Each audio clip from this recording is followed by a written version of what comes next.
Hello, I'm Mr. J.V. Dobler, and I'll be your teacher today. Your regular English teacher, Mrs. Travis, has gone to the doctor with a severe headache. I've heard that it's possibly an aneurysm, but I doubt it. I know we all hope that she'll be back here soon. She left me a note and said that her class was concentrating on contemporary American poetry. And she suggested that I begin with William Carlos Williams' poem, the one that begins, "As the cat climbed over the top of the jam closet." Well, you can put away your textbooks, because I'm going to concentrate on the early Romantic writers, beginning with Mary Shelley, author of Frankenstein. Now, I don't know how many of you have read the book, but I'm sure that all of us have seen the movie. I like that movie for one and only one reason. It was my brain that made Frankenstein's creature such a sweet person. You have to identify with something in a movie. That brain is what keeps the movie going. Without it, the lightning storm is just another long night at the dog pound down the street. But my brain, which seems to be used because it's convenient, is actually the lucky choice, or a case of no choice being perfect timing. A lot of brains, if given a second chance at being a brain, wouldn't know what to do. They'd stare at the first thing they remembered seeing before, trying to put the story back together again. But my brain knew that it was a different game now, different rules, and I was going to have to improvise. It didn't bother me that my life was on the line the second time around. That's why I had a big advantage at dying so quickly the first time. Most people don't know how to gamble. They panic when they bet. They're guessing. But a brain like mine knows that the secret is whether or not you should trust your first hunch. My brain knew that Dr. Frankenstein's first hunch was a dumb move. He never should have put me in an adult body, a 6-year-old or a 3-year-old. That would have been perfect. There's no way they could have fooled me then. Growing up, I would have known their tricks. For quite a few years, I tried to be a good boy. My father taught me the intricacies of ovens, and I discovered new ways of making bread rise. He wanted me to tell him my secrets, but I didn't trust him completely. Certain things can't be disguised or imagined. Each time I see the movie, I'm more convinced. Maybe you don't believe me, but I've never met anybody else who said it was his brain. Hey, and I know a lot of words too. They never give me the lines that show the extent of my vocabulary. Maybe you've noticed so far that I've hardly mispronounced a single word. And I haven't really stumbled, even though this audition is a cold reading. I'm not perfect. I'm not claiming I'm perfect. You ever heard the expression, no such thing as a stupid question? Welding class, air conditioning repair class. They encourage you to ask stupid questions, so they have something to tell the other teachers while they're eating lunch. And this is true. I know, because I taught for a while, a substitute teacher. Why me? They needed a warm body. You kids like me. You can't fool kids. That's what I like about you. You know who I am, and not one of you ever squeals. I've never had a single note from the principal's office. Will the substitute teacher in room 6 please leave the smartest student in charge and report to my office immediately? The kids knew, and they didn't need to brag about it. I'm saving my money, and when I have enough, I'm going to take some time off, pump some iron, repair my motorcycle, and learn to play music. You know, I hear music, but I can't remember it very long. It's not music that has words, it's just melodies, and I hear them a few times, but then anything can distract me, and I forget it. And I know that I'm not stealing it. It's not somebody else's music. It's something I'm hearing for the first time, from another world, I believe. But then again, I've had better luck than you, so I could understand it if you don't believe me. This is the way I like it. It's a real melody, not a fake one. The only important question left is how a brain works, how it identifies what's important and what's not important. And to explore this question, I'm going to have a real brain to work with. That's why next class, I'm going to bring a brain with me to show you how much progress we've made in understanding exactly where these connections get made. This is the happiest frontier, the non plus ultra of consciousness. Connections isn't really the exact word I want. Just as we're not really certain, the doctor and I, how each area manages to enjoy, tolerate so many other areas in the brain. It's hard to believe how many solitary obsessions the brain possesses. Right now, for instance, at a spot smaller than the very tip of a cat's claw is how does he put it?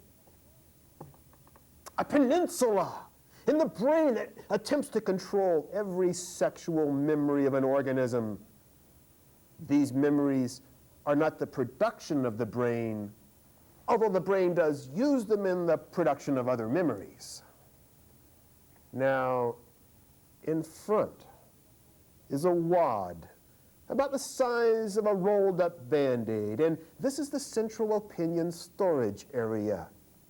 Each brain's assessment of all the brains that this brain has encountered, the rankings from Hall of Fame to Bush League, from the subtly certain to the deceitful. No brain puts itself in last place, not even a suicide. Most suicides put themselves in first place. That's why they volunteer to stop thinking. That shows Dr. Frankenstein messed up. He used the foot of a suicide. Haven't you noticed how my foot has been twitching the whole time I've been talking? This foot remembers that the brain said jump, and it was the other foot that moved, a little off balance. And you don't get a second chance. You can't understand how difficult it is to talk about your own brain this intimately, let alone someone else's. And I am shy. That much is known about me, which is true. I can overcome it for brief periods. Sometimes I can teach it 3 or 4 days in a row, at different schools, of course. That's one of the subtle advantages of being a substitute. I'd like to read a few poems now from my first book of poems, which is called Hidden Proofs. And the title, of course, is largely about the whole question of poetry and its value. That is, I can't really prove the value of poetry, something I believe in. And I know that the proof of it is hidden from our view in this life. The first poem is untitled, and it's largely a tribute to other poets. My name is Pedro Salinas. My name is Pablo Neruda. My name is Miklos Radnoti. My name is W.C. Williams. The names are nothing. I don't care who wrote the poem or where you published it. I don't care where you read it or how many people attended. I don't care how many hours in your life you raged to yourself about another poet's lucky reputation. I don't care if you got crucified for your poems. You think the game is actually recorded. The game was over when the children beside the river stopped throwing the ball back and forth, back and forth. My name is Gertrude Stein. My name is Hart Crane. My name is Hikmet. When I read a poem, I'm writing it, back and forth. The next poem from this book, Hidden Proofs, takes place at a local fast food stand called Pancho's Tacos, which is at the corner, I think, of Lincoln and Ocean Park Boulevard, and it's still there, although I wrote this poem many, many years ago. In line at Pancho's Tacos. At first, I don't recognize him walking through the door. He owes me $75 from a year ago, offers me his hand. I don't shake. We talk. He's married and divorced, going back to his first wife, whom he left nodding out at the piano. You still living at the same place? He asked, writing it down. I'm expecting a big check from back east, $2,500 by the end of next week. You got a phone, I ask? No, I'm sort of moving around right now. I grin. Must be hard for those Social Security checks to keep up with you. He orders a bean and cheese burrito, then cancels it. I follow him outside. New Jersey license plates. One night he dropped a beer bottle on the kitchen floor. Mid-morning I walked in, half asleep, barefoot. I missed a glass blade by a toe length. In fiction, a writer's not supposed to use real people. Your job's to create new characters. In poetry, why lie? If you're looking for a roommate, don't let Nick DiNucci move in. Now I'd like to read new poems that I've written over the past couple of years. There was a certain element of truth in that first piece that I read, very small element, but still a certain element of truth in that I did work as a teacher for a short time. And this next poem reflects a certain amount my current work, which is as a typesetter for a newspaper called Radio and Records. And one night I had the good fortune to be given a free ticket to a show at the Roxy, where Rodney Crowell was performing, and the opening act was a songwriter that I liked very much, whose name is Darden Smith. So I arrived at the Roxy, and I sat there as the show was about to begin, and I noticed that there was this upright bass guitar that was on the stage, very softly lit, very, very pretty. And I began trying to describe it. I wrote some words on a napkin, then I went home and I wrote this poem simply called Sunset Boulevard. Two ridges of soft blue light gleam off an upright base, notching outthrust rims of polished wood, an instrument to stand behind, whose weight assures the plucking's command, imperative of hip and hand. He comes out first on the dim stage, dips his fingers in the color's rivulets and smears it on the thick strings. One hand repels the bass's neck, playing notes Darden Smith can't sing. The bass player is not a genius, but devout and patient and proud. How could he forgive her? You're not worth the sacrifices I'll have to make. Maybe not, he says, but I'm still asking you. No, again. The room was very quiet, as when mountains at twilight amassed their shadows and layers of crushed rock, protruding crudity and chill. The splendor of fertility relinquished. I don't blame her. It's been harder than she suspected. Not even I've endured. The next poem is to me a much happier poem and comes out of a much happier part of my life. It's called Naked Chef. I love a naked chef, she says, jabbing on earrings as I stir oatmeal. I toss my bathrobe over a chair beside your lunch, sandwich, slice of cantaloupe, peach. You're right, I look better without clothes. I don't get dressed when you leave. I sit in front of a typewriter. Yesterday, I bought a cheap alarm clock. Near bird cages, small plastic bags bulged with pet fish zipped in water. As a child, I loved to squeeze those bags, fingers pinching the world's trapped softness. Now I wash plums by filling up a plastic bag, wiggling them around. The best plums we ever tasted grew behind a restaurant in Pasadena. Pick as many as you want, the waitress said. A bride's mother tied balloons to bushes. A breeze made them bounce and click like eggs in boiling water.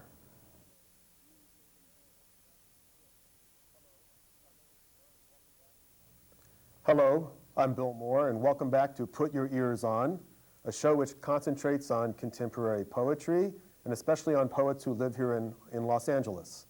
The first show had Harry Northup and Suzanne Lummis as the guest, and there'll be future shows featuring many of the dozens of fine poets that live here in Los Angeles, including Holly Prado, Jim Crusoe, Leland Hickman, and the list goes on. Now I'd like to continue with some new poems that I've written recently. The first one is called Uncertainty. Sitting in the car, waiting for the music to end that began when I was driving home from work, music I've heard before, you may have too. Bartok's Dance Suite, 1923. I don't know why listening in the car is better than any other place. Is it privacy?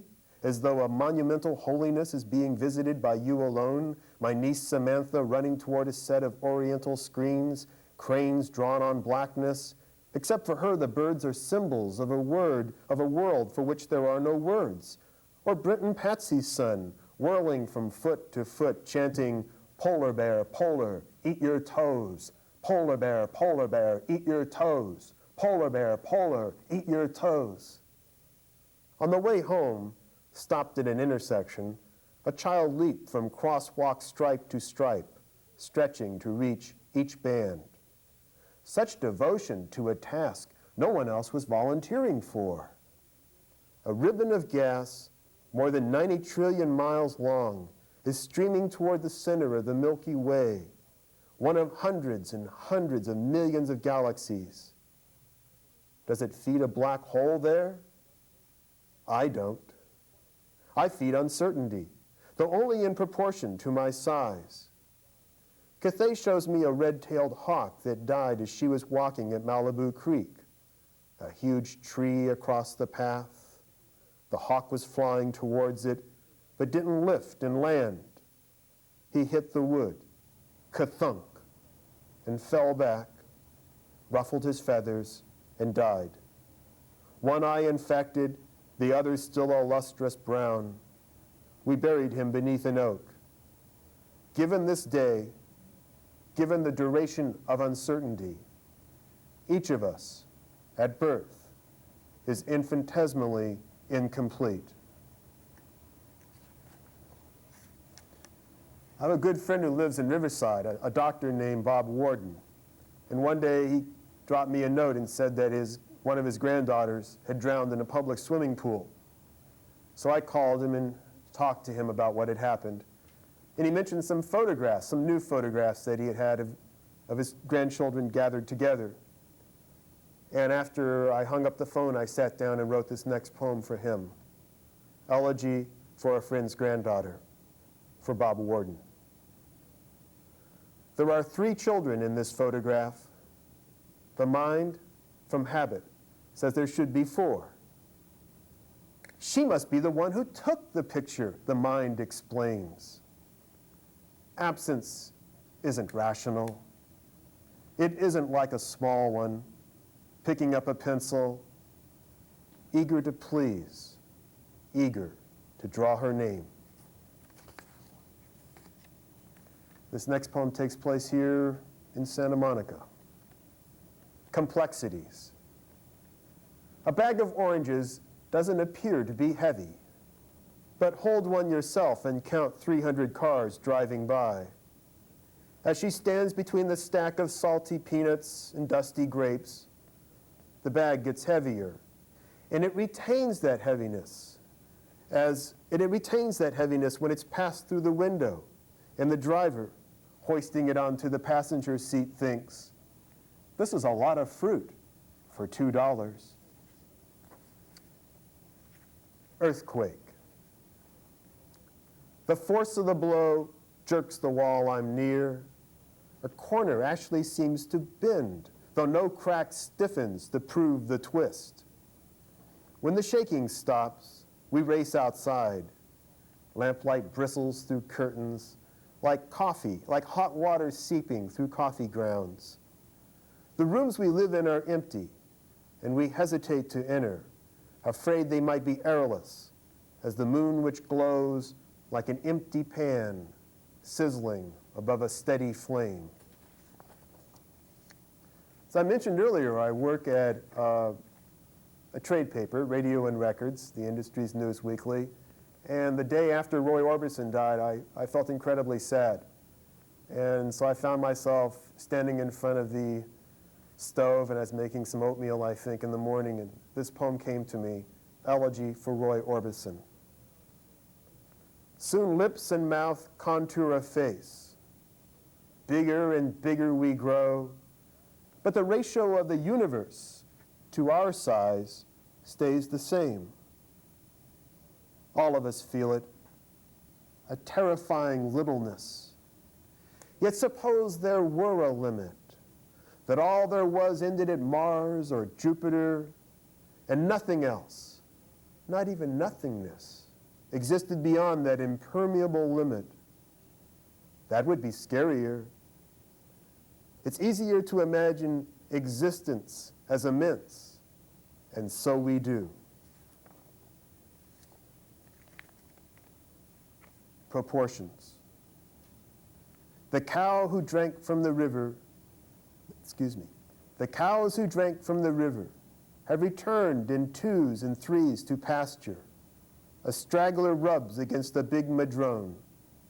The bottom of a cloud topples, and the sound of entering the river is indistinguishable from its momentary beating on the cow's back. To be a cow, to be a cloud. How little defines itself and knows its proportion to everything else that breathes. Thank you very much. Join me next time for Put Your Ears On.